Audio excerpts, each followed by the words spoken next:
saya setuju dengan Pak Gayus. Rombak total tata kelola Mahkamah Agung. Ada beberapa cara. Di beberapa negara Eropa misalnya, ya, itu ada lustrasi. Hakim Agung tuh diberhentikan aja semua. Dikocok ulang. Dikocok ulang. Orang akan mengatakan, wah itu kan melanggar hak asasi. Tidak.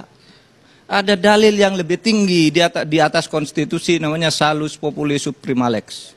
Keselamatan rakyat, keselamatan negara itu lebih tinggi kedudukannya dari konstitusi. Kalau perlu konstitusi langgar untuk menyelamatkan negara. Itu dalil umum.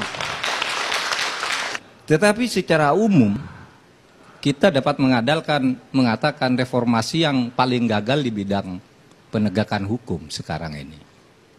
Di semua sektor itu kan gagalnya karena hukumnya tidak benar. Gitu.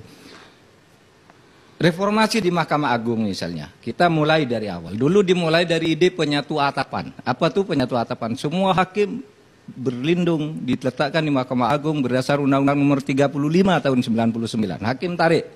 Agar apa? Agar hakim tidak diintervensi oleh pemerintah karena dia tidak lagi di bawah pemerintah. Agar hakim bebas. Tahu enggak sesudah hakim bebas? Ini malah kebebasan ini digunakan untuk bermafia malahan. Saya bebas juga menentukan tarif. Pemerintah tidak boleh ikut ngawasi saya kan gitu. Itu yang banyak terjadi gitu. Bahwa memang kalau dihitung kepala per kepala hakim masih lebih banyak yang bagus, kata Pak Irman Putra Asiden. Iya, tetapi ibarat sebuah tubuh, kalau yang rusak itu sudah di jantungnya, di paru-parunya. Ini yang bagus-bagus nih di kaki, di apa, itu tidak ada gunanya. Ini jantungnya ini yang rusak gitu. Coba bayangkan, saya ngadili 396 kasus pilkada, Pak. 396 itu artinya pilkadanya sendiri itu hanya mungkin 50-40. Tetapi satu kali pilkada itu yang berperkara kan bisa sampai 5-4 pasangan. Sehingga dihitung waktu zaman saya itu mengadili 396 kasus. Pak, orang yang berperkara itu kalau mau, Pak, asal bisa dinyatakan menang, bayar berapapun mau kok pilkada itu. Saya sudah ikut pilkada habis 20 miliar. Kalau hanya nyuap Pak Mahfud 2,5 miliar itu gampang. Gitu. Dan itu selalu datang tawaran seperti itu. Gitu, datang. Nah, bahkan orang yang sudah menang pun datang, Pak. Sudah diberitahu, udah kamu menang. Masih tidak yakin, ngantarkan uang, tolong Pak, dibantu saya. Gitu. Ada yang begitu. Dari Jogja juga bahkan itu datang. Pak, tolong saya ini. Saya bilang, kamu ini apa? Saya bilang. Artinya Pak, kalau saya mau uang dari jabatan itu ketika saya mau jadi hakim, saya kira kalau cuma cari uang 500 miliar, tidak sulit sama sekali. Dan saya tidak harus meras orang. Panggil aja orang yang memang sudah menang berperkara. Menang nih, kamu menang. Saya telepon, kamu mau menang enggak? Padahal memang sudah menang. Oh ya Pak ya, udah ini nomor rekening sekian. Itu yang dilakukan oleh seorang hakim MK yang sekarang sedang ada di penjara itu. Sehingga itu nanti hitung tahun 2045 yang nomor 1 itu RRC, nomor 2 India, nomor 3 Amerika, nomor 4 Indonesia, nomor 5 Jepang. Cilaka-cilakanya 5 dan 4-nya aja ketukar. Tidak akan terlempar ke 6 atau 7. Ini di dalam perhitungan sekarang. Kalau saudara jaga tanah air ini dan bekerja sungguh-sungguh, lawan kesewenang-wenangan, lawan korupsi, berantas kejahatan bersama-sama. Jadi kita di tahun 2045 itu Indonesia emas. Dan kita bisa lebih berbangga lagi. Meskipun mungkin kalau 2045 sepak bolanya mungkin belum bisa ya. Gus Yusuf nontonnya kemarin ke Qatar. Karena tidak bisa nonton di sini, belum ada pikiran gitu bahwa akan masuk. Tidak tahu ya tahun 2045 ya, mudah-mudahan masuk aja. Ya doa saya dulu diberi oleh Gus Dur apa katanya? Apa kalau kerja gini doanya? Itu ada doa yang artinya ya Tuhan ya Allah, tolong bimbing saya masuk ke dalam satu pekerjaan dengan benar, bukan dengan karena nyuap karena apa. Dan kemudian bimbing pula saya keluar selesai dari pekerjaan itu dengan benar pula, sehingga tidak membebani orang yang ditinggal dan tidak membawa beban yang gitu. Jadi kalau bahasa Arabnya tuh Allahumma rabbi adkhilna mudkhala sidqin wa akhrijna mudkhala sidqin waj'alna lil muttaqina imama. Berilah kepada saya kekuasaan yang menolong Menolong, bukan mencelakakan. Ya. Itu doa saya setiap hari. Bahwa pada tahun 2013-2014 jejak digitalnya nanti dicari aja di Google, pasti masih ada. Itu ada informasi dari kepala PPATK waktu itu, Abraham Samad, yang mengatakan begini, kalau saja di dunia pertambangan ini kita bisa menghapus celah-celah korupsi, maka setiap kepala orang Indonesia itu setiap bulan akan mendapat uang 20 juta rupiah tanpa kerja apapun. Setiap tuh anak kecil dan sebagainya, 20 juta setiap bulan gratis dari negara. Itu Abdul Samad, dan itu diliput oleh semua media. Oleh sebab itu jejak digital masih ada. Itu yang saya ungkap kemarin ketika ribut-ribut mafia tambang, belum yang lain ya, sehingga saya katakan korupsi. Saudara sekarang noleh kemana aja ada korupsi kok. Noleh nih ke hutan, ada korupsi di hutan. Noleh ke udara, kok ada pesawat udara, korupsi di Garuda. Ada asuransi, wah ada asuransi. Koperasi, korupsi. Semua ada korupsinya. Nah ini sebenarnya mengapa kita dulu melakukan reformasi. Saya belajar di pesantren, diajari dua hal oleh guru saya. Saya itu termasuk santri kesayangan. Saya selalu diajak ke rumah kiai makan. Nah, ketika saya makan itu, suruh makan banyak, suruh makan lagi. Ayo makan. Sudah kiai, udah penuh perut saya. Apa kata Kiai Mahfud? Katanya orang hidup itu perlunya hanya segitu. Sebutuh kamu makan itu loh, 3 kali sehari kamu butuh makan sebanyak itu. Mau lebih juga ndak bisa dipaksa-paksa. Oleh sebab itu kamu jangan tamak. Hidup sederhana aja cukup bisa makan. Nggak usah numpuk dengan berbagai ambisi, pengen kaya raya, pengen itu. Lalu yang kemudian kamu harus jujur. Jangan makan kalau bukan haknya. Itu engkau korupsi, engkau akan tersandra. Nah itulah modal saya dari pesantren.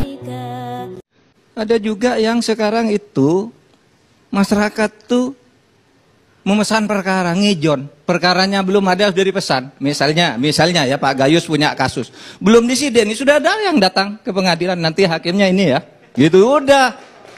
Nanti polisinya yang nyidek ini ya, pasalnya ini ya, itu bukan rahasia. Bukan rahasia itu. Ini model-model mafia seperti ini masih berjalan, Pak Karni. Sehingga orang sekarang kalau punya kasus besar tidak mencari pengacara yang hebat, profesional dalam arti betul-betul hebat. Cari yang punya lobby politik. Pengacara yang tidak ngerti apa-apa tapi punya hubungan politik dengan penguasa, dengan partai, dengan DPR. Cari pengacara yang setengah-setengah badut aja, tapi dia bisa. Tidak profesional karena ilmunya, yang profesional karena ilmu hukumnya itu banyak yang tidak laku. Kalau tidak bisa lakukan gitu. Ini penyakit ini. Ini jantung Pak yang kena Pak. Banyak hakim saya tahu sekian puluh ribu hakim itu bagus gitu. Tapi jantungnya yang hanya ada 5 atau 10 atau 20 atau 100 itu yang mematikan seluruh tubuh itu. Seperti kanker itu. Ketika Mahfud MD berceramah, ulama dan politikus pun terdiam membisu. Gerakan moderasi beragama. Moderasi beragama, di mana agama itu menjadi alat pemersatu, gerakan jalan tengah. Kalau di dalam Islam itu namanya Islam wasatiyah. Islam yang di tengah, tidak ekstrim ke kanan, tidak ekstrim ke kiri, tapi inklusif. Menerima perbedaan itu sebagai keniscayaan dan tidak menganggap orang lain yang berbeda itu sebagai musuh. Kalau Islam rahmatan lil alamin itu dalilnya wa ma arsalnaka illa rahmatan lil alamin. Bukan Islam rahmatan lil alamin, tapi lalu dikonseptualisasikan ke atas Islam yang moderat itu yang Islam rahmatan lil alamin. Kata wasatiyah itu ada juga dalam Al-Qur'an, wa kadzalika ja'alnakum ummatan wasata. Sungguh saya telah menciptakan kamu sebagai umat wasatiyah.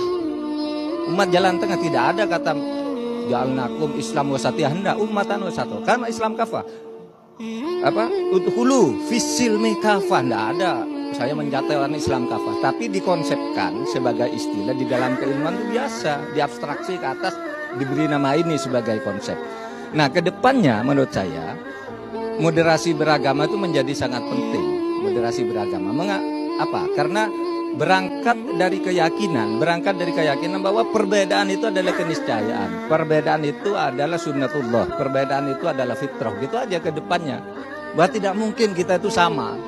Dulu kita sudah pernah diskusi tentang ini, tidak mungkin orang sama. Itu sebagai ciptaan Allah dan di situ kita bersatu. Itulah cara kita menghayati agama kita, bahwa kita ini memang berbeda, diciptakan oleh yang di sana itu loh.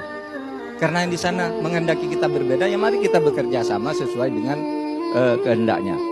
Nah, oleh sebab itu, Bang Karni, yang terakhir nih soal kesatuan kita, masa depan bangsa kita. Saya menolak keras kalau ada orang mengatakan di Indonesia ini ada Islamofobia,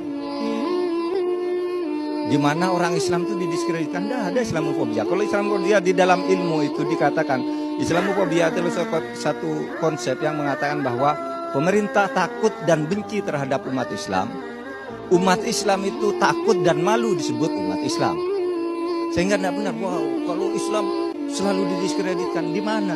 Sekarang pemimpinnya kita, ya Islam, sebagian terbesar masih Islam dan merasa tidak malu dan tidak takut masuk Islam. Sholat di mana? Saya bukan karena ya. Misalnya begini, orang menganggap Pak Jokowi itu sekuler gitu. Enggak Islam loh. Terus terang saya menyaksikan sendiri, Pak Jokowi itu waktunya sholat pergi di pesawat ya masuk ke dalam sebentar, tidak merasa malu dan tidak merasa takut dan tidak membuat kebijakan anti Islam. Oleh sebab itu menurut saya istilah Islamofobia apa itu hanya persaingan politik yang dibuat-buat, yang sebenarnya kalau dia jadi memimpin yang melakukan hal yang sama gitu. Tidak ada program-program yang secara kategoris gitu disebut anti-Islam. Pak Mahfud tadi sempat kasih statement tentang transaksi 300 triliun yang ada di Kemenkeu, Pak Mahfud. Lebih jauh soal ini, sebetulnya apa yang terjadi? Itu datanya akurat dari PPATK. Sekali lagi saya tidak ingin membocorkan ke publik hal-hal yang bukan bidang saya. Tapi saya ini ketua tim penanggulangan tindak pidana pencucian uang. Sehingga saya ketua PPATK itu adalah sekretaris saya. Saya minta datanya. Ini apa toh yang terjadi Kementerian Keuangan? Ada kasus Rafael. Sesudah itu muncul lagi kasus 69 orang. Kemudian ada lagi 500 miliar. Lalu coba saya minta yang lengkap buat. Saya harus tahu. Lalu dibuatkah rekapitulasi semua laporan kepada Menteri Keuangan sejak tahun 2009 sampai 2023 sudah dilaporkan ke Menteri Keuangan. Ada dana-dana yang beredar secara mencurigakan, transaksinya mencurigakan, melibatkan sekian ratus orang, dan nilai asetnya, nilai uang yang beredar yang dicurigai sebagai pencucian uang di situ 300 triliun. 300 triliun. Bukan jumlah yang sedikit Pak Mahfud, tapi mungkin banyak pihak yang bertanya apakah seharusnya hal ini yang ngerilis duluan itu kan harusnya Kemenkeu atau yang terkait gitu. Pak Mahfud akhirnya bikin banyak pihak ketar-ketir dengan merilis statement ini duluan. Pendapat Pak Mahfud gimana? Iya, ini harus dibuka ke publik. Itu kebiasaan saya pakai Twitter, pakai media, pakai kamu yang wartawan. Karena apa? Karena kalau kadangkala kalau dibicarakan internal ini tidak selesai.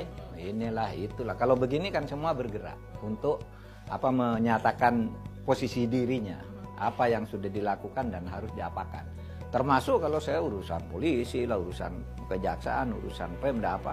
Kalau macet di pembicaraan resmi agaknya kok tidak lancar sih, bicara aja ke publik, besok lah selesai sendiri. Kan orang pada takut ini kalau sekarang di era sekarang terhadap sorotan publik. Nah, yang ini saya katakan loh, ini kok sampai sekian tahun tidak pernah dibuka. Ada yang dibuka satu namanya perangin-angin, itu pun karena ketangkap KPK baru dibuka laporan PPATK-nya. Oh ini masuk lagi di yang 3T ini sudah tercantum di situ, tercantum di tempat yang selama ini belum dibuka sampai ketangkap KPK. Dan ternyata yang belum dibuka itu ya 300T laporannya. Apakah itu pencucian uang semua? Tentu tidak. Tetapi bahwa itu harus ditelisik karena tidak wajar. Itu kebanyakan mayoritas dari mayoritasnya dirjen pajak dan dirjen bea cukai. Ada beberapa nama itu mungkin konsultan pajak yang mungkin nyetor uang, itu mungkin nyetor uangnya dan sebagainya. Kita nggak tahu. Tapi ini harus dibuka. Kalau kita ingin baik nggak bisa kita sembunyi-sembunyi. Gitu. Kalau nggak kuat nanggung sendiri, buka rame-rame kan, ngajak publik, ngajak wartawan, ngajak medsos gitu aja.